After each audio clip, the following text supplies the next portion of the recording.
Hello, my name's Claire Wardle, and I'm going to spend the next 20 minutes talking to you about information disorder. So I have a number of slides, which I'm now going to share with you. It makes it easier to talk about this subject, partly because it's very visual. So let me just pull up my slides and make them big for you. So I'm going to talk about the information disorder problem today, trends, insights, and learnings. As I said, my name is Claire Wardle, and I am a professor of the practice at Brown University, and I'm also the director of First Draft, which is a nonprofit that works on these issues. And I have been thinking about researching, training in this area for over a decade. So I've seen quite a lot of changes and developments, which is what I'm going to talk to you about today. So let's get going. As I said, First Draft is a nonprofit. We were founded in 2015, and we have a website with a number of resources, training, curricula, research projects that we've done. So if this is a subject that you're interested in, I would recommend that you look into it. We don't have as much translated content as I would like, but if you see something that you think should be translated, let us know and we'll see what we can do. So here are some of the things I'm going to talk about today. Firstly, what is information disorder? Secondly, what are some of the types of information disorder? What are some of the trends that we're seeing in terms of problematic content? What are the trends we're seeing in terms of responses to problematic content? And I'm going to end with a couple of concluding remarks. So what is information disorder? It's a term that I came up with my co-author, Hossein Darakhshan, when we published this report in 2017, and we called it information disorder, partly because I hated the term fake news. I felt like it was a term that was used as a weapon against a free and independent media. So I personally felt like we shouldn't co-opt a term that had been weaponized. And fake news doesn't do a good job of describing the problem. A lot of the content isn't fake, and a lot of the content doesn't look like news. So I just thought this is a terrible term, and I wanted to come up with a new framework to help understand this space. So in the report, we talked about 3 types of information disorder, and we differentiated between disinformation and misinformation, both of which are false or misleading. But only disinformation is created by people trying to cause harm. So there's a relatively small number of disinformation actors, people who are deliberately creating fake, false, misleading content designed to cause harm. The much bigger problem is misinformation, when people like my mum reshare disinformation, not realizing that it's false and not realizing that it's going to cause harm. So it's important to understand those differences, because when we're thinking about potential solutions, that difference matters. We also use the term malinformation, which isn't as popular, but that's a description of genuine, accurate content, but the sharing of it is done to cause harm. So that might be leaking emails that are not designed to be leaked. So you could argue that the leaking of Hillary Clinton's emails ahead of the 2016 US election, that was an example of malinformation. Some people would say, no, she was a public figure, she deserved to have them leaked. So this is a harder category to think about. But within that, we wanted to give examples of different types of information disorder. So there's a kind of a spectrum of problematic content. And on one hand, things like satire and parody are themselves an example of information disorder, when people share not realizing that it's satire and they reshare. And the problem is that bad actors deliberately label things as satire, knowing that they won't be fact-checked, knowing that platforms can't really take action on it. So I wanted to highlight that. The next one up is false connection. Things like clickbait headlines, I think, are problematic when people go to a site expecting something and then not seeing it. Misleading content, you know that it's been around for a long time. Quotes, statistics, images being used in a misleading way. The next category is false context, and that's the most popular example we see. And that tends to be genuine content, but used out of context. So for example, taking a photo from 2016 and resharing it today and saying, oh, look at people protesting around COVID, not wearing masks, but actually it's from 2016. So that's the biggest category that we see. Imposter content is the use of somebody's logo. Manipulated content, taking genuine content and splicing it together to make it appear false. And fabricated content, things like deep fakes or rumors that are completely made up. So here's just some examples. This is from The Onion. Climate report finds Antarctica could support multiple golf courses by 2050. That's unfortunately probably going to be true, but people share things not realizing that it's satire. Clickbait headlines, as I said, there's a lot of aspects of mainstream media that I wish that we could change because I think they're problematic. Misleading content. Doll represents how many vaccines a child receives by age 2. There are a number of vaccinations and other types of medications or interventions that babies have. But by doing it like this and looking like a child receives it all in one go and that every child receives every vaccine is misleading. False context. This is from Ukraine. Well, it's not from Ukraine. It's from another image of aircraft flying over, but it got reshared and people said, oh my goodness, it's Ukraine today. And it wasn't, but this is a genuine image. It's just in the wrong context. Again, this is from last week in Ukraine. Somebody took the BBC logo. They actually made a 90-second video. They used the BBC font. They used the graphics. It made it look like it was a BBC video, and it wasn't, and the BBC had to take action. But of course, many people shared it, assuming that it was the BBC. And so imposter content is effective because our brains rely on what's known as heuristics, mental shortcuts. And when we're overwhelmed with information and we're being bombarded with information, we look for these cues to speed up the process of making sense. And so seeing a logo that you already know and you already trust is one of those shortcuts, which is why it's such an effective technique. This is an example from the US in 2016, 2 genuine images. This is a genuine arrest photo and a genuine photo of people standing in line. But by a 2-second Photoshop job, you've created something that is completely false. However, if you believe that illegal immigrants are voting, you're not going to stop and do the checks. And this isn't a difficult check to do. You know, as a human, people wouldn't stand in line checking their phones if somebody was being arrested. They would be looking. But if your worldview is such that this reinforces your worldview, then you're not going to go the extra mile or the extra 5 seconds to stop and say, hang on, there's something about this that doesn't read true.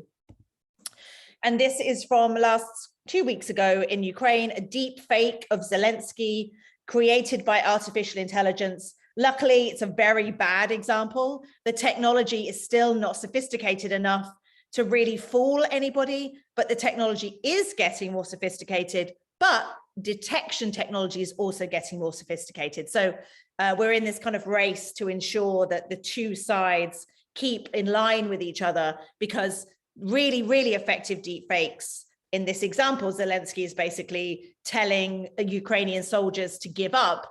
Something like that could be really, really problematic. So what are some of the trends that we're seeing in terms of problematic content? So should actually say one, but one of the tactics is that we've seen a real evolution. We now see fewer examples of outright falsehoods or coordinated bot activity. This is the most popular rumor from the 2016 US election, suggesting that the Pope endorsed Donald Trump. This is an outright falsehood. We see fewer of these because the platforms, Facebook, Google, Twitter, they now have more sophisticated policies. And so something like this would not be allowed. And so as the platforms have taken action and have moved more aggressively against misinformation, we've seen the tactics of the people who create this content shift. So we see fewer bots, again, because platforms like Twitter have become more sophisticated. But what we do see is more humans who act like bots. So we see more cyborgs, as they're called, but people who are either paid to press publish multiple times Or we see more people who just really believe something, and so they end up continuously publishing and supporting a cause because they believe in it. So then it becomes harder for platforms to know what to do when you've just got a really passionate group of people who are continuously pressing publish. Is that coordinated authentic behavior or coordinated inauthentic behavior, which is a term that Facebook uses for this kind of coordinated activity? But the challenge is, if there are real people who really believe something, can you take that down? So that's the challenge that we're seeing. So what we tend to see is more gray speech. So content that doesn't cross any of the policy guidelines. So for example, this is a great piece by Renee DeResta in The Atlantic saying, anti-vaccine influencers who are just asking questions, because by asking questions, they give people keywords that they then go to Google and they then search for those keywords and they can find conspiratorial content. That's a tactic that's more sophisticated because you're not breaking platform guidelines. You won't have your content taken down, but you're hoping to take people on a journey, essentially down the rabbit hole. They will do their own research and they will find the conspiratorial content. So this was the second trend, that conspiracy content has moved out of the fringes into the mainstream. So we've always had people online who believed things that we couldn't believe, that there were aliens, that the earth is flat. It's always been there. However, it was always relatively niche. And now we see more of this content has moved into the mainstream. So these are just Facebook groups that I could join today about 5G, the idea that 5G is causing radiation and frying our brains. And in fact, in the UK, we actually had people burning down phone masts because they were so convinced that 5G was dangerous. 3, closed messaging apps are now more popular than ever. And so in Korea, you have Kakao Talk. In somewhere like Myanmar, Viber is more popular. In Russia, Telegram is increasingly popular, as it is in Iran. In China, there's WeChat. And then in many countries like India or Brazil, it's WhatsApp. So these kind of spaces, sometimes they're encrypted, but these text message spaces essentially are now much more popular as spaces for sharing disinformation. As I said, many of them are encrypted, so it's difficult for fact checkers or researchers or journalists to track. And often because you know people that you are connected with via WhatsApp or Kakao Talk, you're going to be more trusting of that information. So if I'm a bad actor and I can push this content through groups in these communities, the idea is that I hopefully will get it from somebody like my mum, who I'm more likely to be trusting of. So this has been a real trend that we've seen over the last few years. Next, a lot more disinformation is visual. So those of us on the side of fighting misinformation, we have increasingly smart computational technologies like natural language processing, artificial intelligence, which allows us to make sense of large bodies of text. But we don't have similar technology when it comes to making sense of visuals. So something like TikTok has become not only very popular, but a real vehicle for disinformation. Instagram, we also see lots of memes, which again, people are like, oh, it's just a meme, it's just somebody having fun, but actually pretty effective in terms of being a way of sharing disinformation in a way that people don't think that they need to be critical of an image, but actually our brains, it takes less time to make sense of an image. And often images will be full screen on a phone. You don't have to click through to a link and then read 800 words. And so on the right-hand side is a screenshot from Plandemic, which is a very popular viral video, a 45-minute documentary that was shared around May of 2020, so a couple of months into the pandemic. And it was full of conspiracies and other just really problematic claims about the pandemic.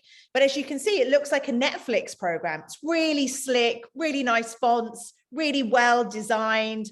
And so again, it's a heuristic that makes our brains think, oh, well, if it's professional, then money must have gone into it. So therefore it can't be fake. It must be official. And therefore I must trust it. So we have to be much better at understanding the ways in which visuals are being used to fool us. Misinformation and hate speech continue to intersect. Of course, lots of anti-Asian feeling at the beginning of the pandemic in Western Europe and the US. We still see the intersection of these issues.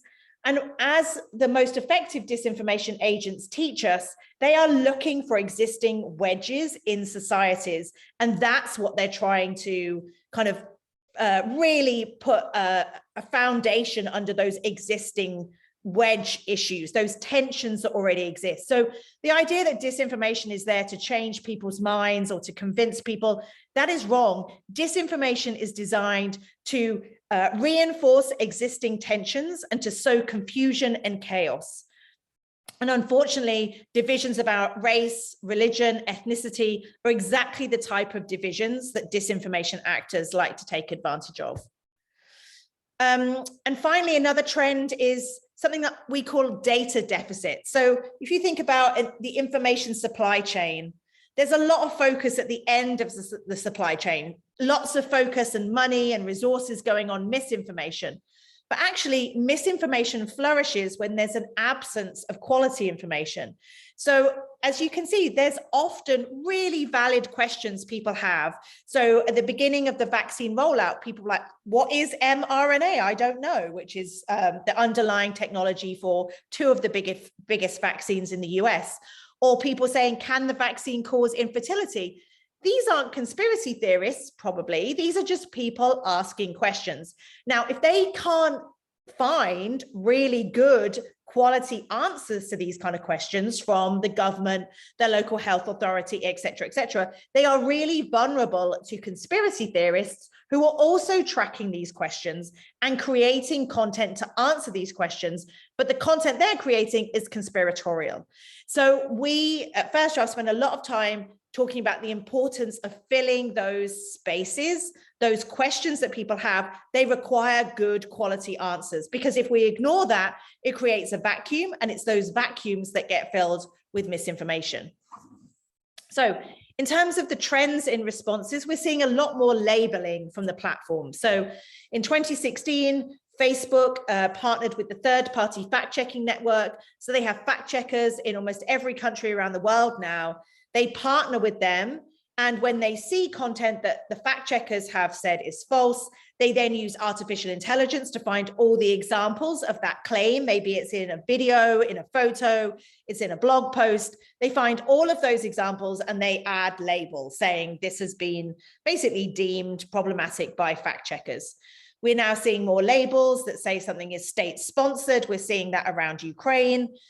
So we're seeing more labels. We're seeing the platforms shadow banning. So they might essentially not remove content from the platform, but they make it harder to find. You're less likely to see it in search results. You're less likely to see it recommended. You might also, well, you won't see it, but the platforms are also doing more of demotion in a recommendation algorithm. So if there's something on Facebook that has been downranked, it's not that I will never see it, but I'm going to have to keep scrolling and scrolling and scrolling and scrolling and scrolling until I'm likely to see it. So there's more of these types of interventions from the platforms. And I would argue that we need more context. So the more context platforms can provide, this is state-sponsored outlet, or this photo is from 4 years ago, or fact checkers have said that this is actually a claim that is false according to the WHO. The more context we can provide, the better. There are issues with labels that some research shows that if you don't label everything, then people assume that anything that isn't labeled is true. So that's a little bit problematic because not everything is labeled. There's also a problem that not everybody trusts the fact checkers. So it can actually lead to more anger and resentment from those who don't support the fact checkers and see them as not being impartial. So it's definitely not perfect.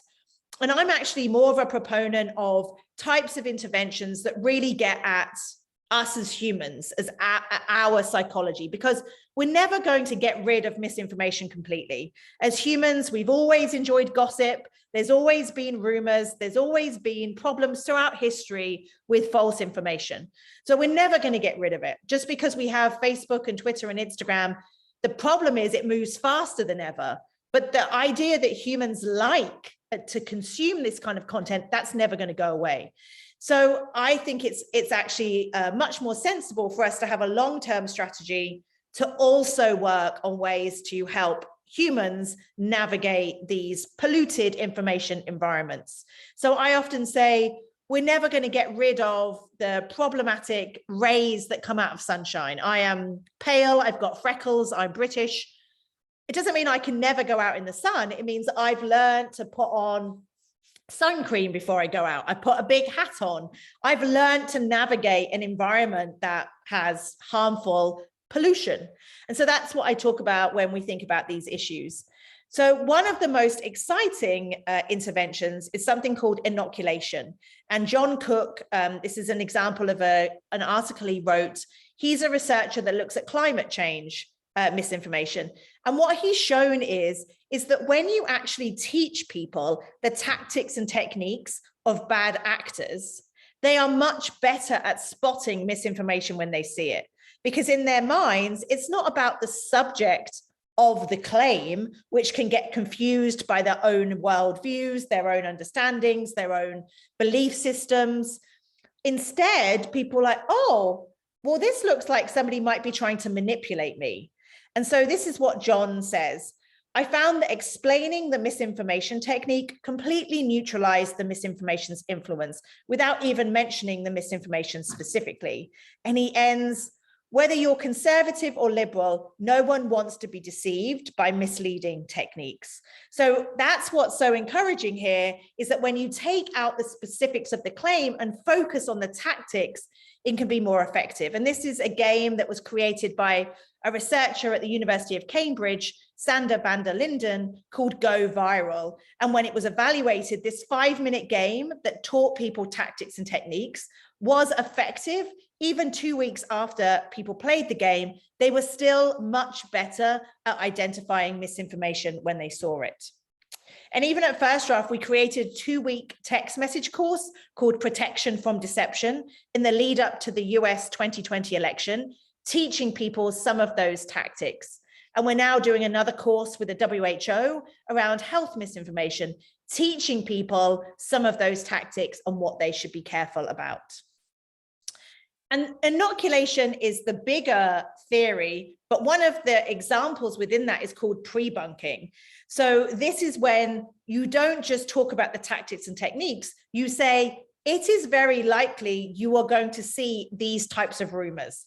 Because around elections, we always see very similar rumors, irrespective of the country. You see photos of ballot boxes in the wrong place. You see pamphlets with the wrong date on. You see all sorts of very similar things. So in the lead up to an election, a pre-bunk would be to say, it is very likely you're going to see odd images of ballot boxes. This is a known tactic by those who are trying to influence election turnouts. Be very aware if you see this kind of photo, because it is a known tactic.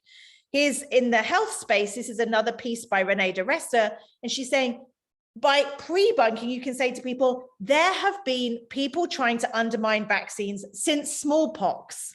Here's all the different ways that people have tried to undermine vaccines, irrespective of what the vaccine is. And they do this often to make money. By dissuading people, they're trying to sell other alternative treatments, often ones that they're selling themselves. So pre-bunking is by specifically talking about a specific rumor and saying it is likely you're going to see it. And that falls within the umbrella of inoculation theory. And so, for example, at First Draft, we wrote a guide to pre-bunking to try and help people learn how to do this kind of pre-bunking, because when you're doing it, you need to lead with the fact that it's a myth. You need to then give more of an explanation to why it's a myth, and then you end with the facts. So there's a way of doing it that the psychologists have shown is a much more effective way of trying to get people to recognize false information. So just to conclude, there's a couple of things. Firstly, I see researchers, I see resources, I see conversations and conferences. Some of them are about election disinformation. Some of them are about health misinformation. Some of them are about climate change disinformation. And actually, what we need to understand is that often you have the same actors using the same tactics.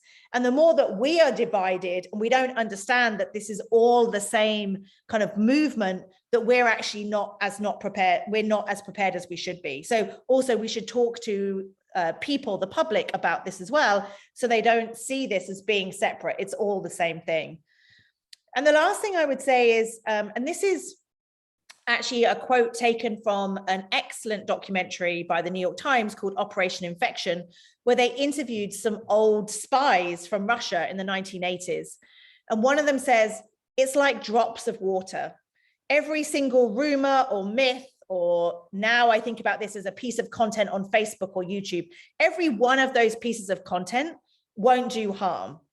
But what does do harm is the continuous drip, drip, drip, drip of this kind of low-level, conspiratorial, hateful, misleading content.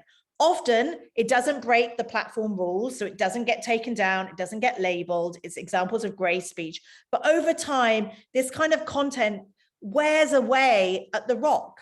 Water can do harm to a rock. Over time, the drops of water cause that harm to the rock. And that's what I think about in terms of our societies, that we're busy playing whack-a-mole and fighting the individual examples of problematic content. But actually what we're missing is the bigger harmful narratives that are actually changing the way people see each other, they see their planet, they see democracy, they see trusted experts when it comes to science. That's the harm. It's just hard to grab onto when we focus on the individual examples. So there's lots of work to be done, but the number one lesson to take away is that there's no quick fix. This is going to take us 30 years to get to a point when the majority of people are able to navigate this polluted information environment. And that requires literacy, and it requires conversations like these. So thank you very much for listening. It was my pleasure, and enjoy the rest of the conference.